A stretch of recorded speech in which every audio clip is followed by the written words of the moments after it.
नमस्कार। देसी अड्डा पर आपका स्वागत है। मैं हूं राकेश तिवारी।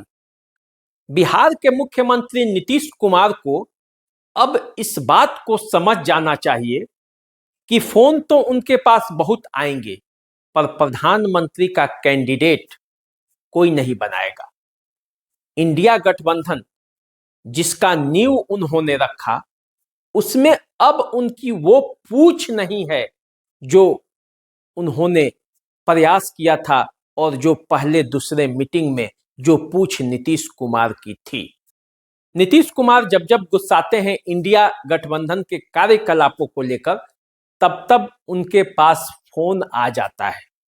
अभी जो ताजा फोन आया वो कांग्रेस नेता राहुल गांधी का फोन आया उन्हें मनाने के लिए, क्योंकि चौथी मीटिंग के बाद भी नीतीश कुमार का नाम न तो संयोजक के लिए नामित किया गया और न प्रधानमंत्री के लिए। यदि विपक्ष के तरफ से प्रधानमंत्री का कोई चेहरा नहीं बनना है तो न सही, लेकिन संयोजक तो बन जाना चाहिए था। लेकिन नीतीश कुमार के लिए ये भी पद अब उपलब्ध नहीं है और इसीलिए नीतीश कुमार अंदर ही अंदर गुस्से में हैं। पर इससे क्या होता है? इससे पहले भी नीतीश कुमार एक बार गुस्सा चुके हैं और तब कांग्रेस अध्यक्ष मल्लिकार्जुन खड़गे का फोन आया था और वे मान गए। कांग्रेस के 5 राज्यों में से 3 राज्य तो बुरी तरह से कांग्रेस हार चुकी और उसके बाद जो माहौल बना था नीतीश के पक्ष में, वो भी अब नहीं रहा। क्योंकि चौथी मीटिंग में जिस तरह से उनके साथ हुआ, जिस तरह से उनको दरकिनार किया गया, उससे अब ये साफ हो जाता है कि नीतीश कुमार के लिए न तो प्रधानमंत्री का पद है और न संयोजक का। हाँ, उन्हें सम्मान जरूर दिया जाएगा क्योंकि ईमानदार छवि और परिवारवाद से दूर नीतीश कुमार हैं, तो उन्हें मनाकर गठबंधन में रखने की पूरी तैयारी है। अब ये नीतीश कुमार और कांग्रेस को सोचना है कि आखिर नीतीश कुमार उसमें कितने दिन तक रह पाएंगे। कांग्रेस और इंडी गठबंधन के लोग ये समझ नहीं पा रहे हैं कि नीतीश कुमार आखिर चीज क्या है। नीतीश कुमार बैठक में जाते हैं और अपने लिए कुछ मांगते नहीं और यहीं से गलतफहमी हो जाती है कि अरे नीतीश कुमार तो कुछ मांग ही नहीं रहे हैं।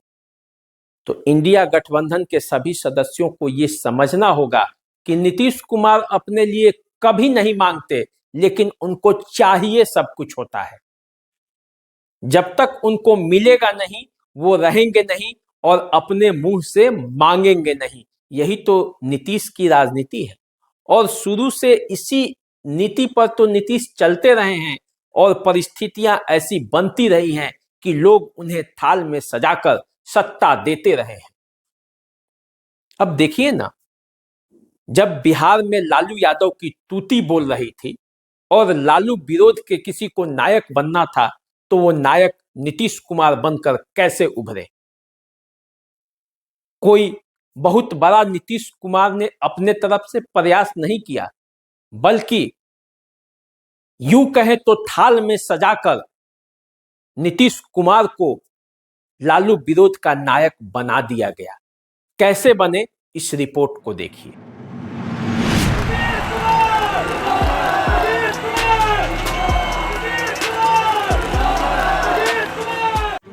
12 फरवरी 1994 का वह ऐतिहासिक दिन, जब पटना के ऐतिहासिक गांधी मैदान में कुर्मी चेतना महारैली हुई थी।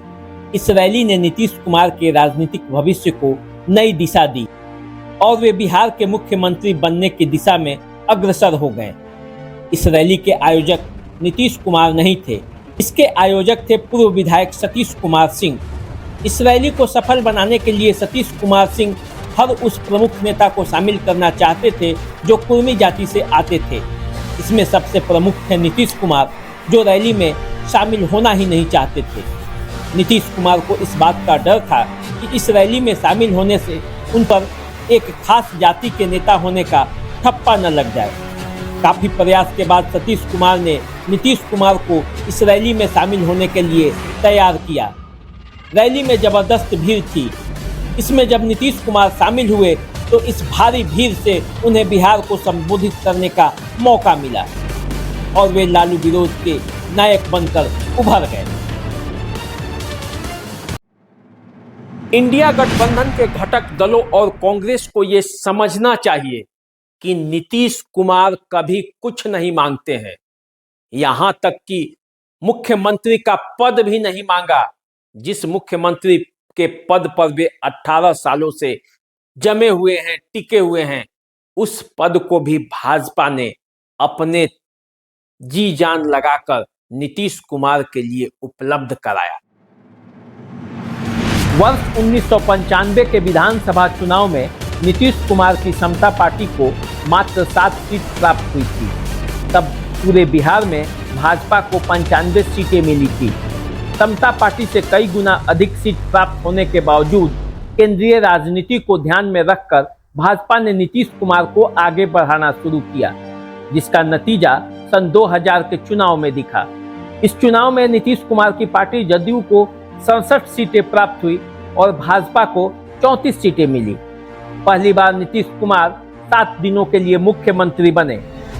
विधानसभा में बहुमत नहीं होते देख नीतीश कुमार ने इस्तीफा दे दिया। फिर 5 वर्षों तक राबड़ी देवी का सरकार रहा और ऐसा लगने लगा कि नीतीश कुमार का जलवा समाप्त हो गया है। इस बीच रामविलास पासवान मुख्यमंत्री के दावेदार के रूप में उभरने लगे। फिर भी भाजपा ने नीतीश कुमार का साथ दिया और 2005 के चुनाव के लिए उन्हें मुख्यमंत्री का चेहरा बनाया।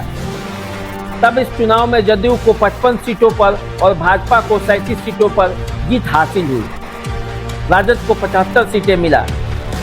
जब किसी की सरकार नहीं बनी तो राष्ट्रपति शासन लागू हुआ और फिर अक्टूबर में चुनाव हुआ, जिसमें जदयू को 88 और भाजपा को 55 सीटें मिली। पहली बार भाजपा और जदयू की पूर्ण बहुमत की सरकार बनी और नीतीश कुमार बिहार के मुख्यमंत्री बने।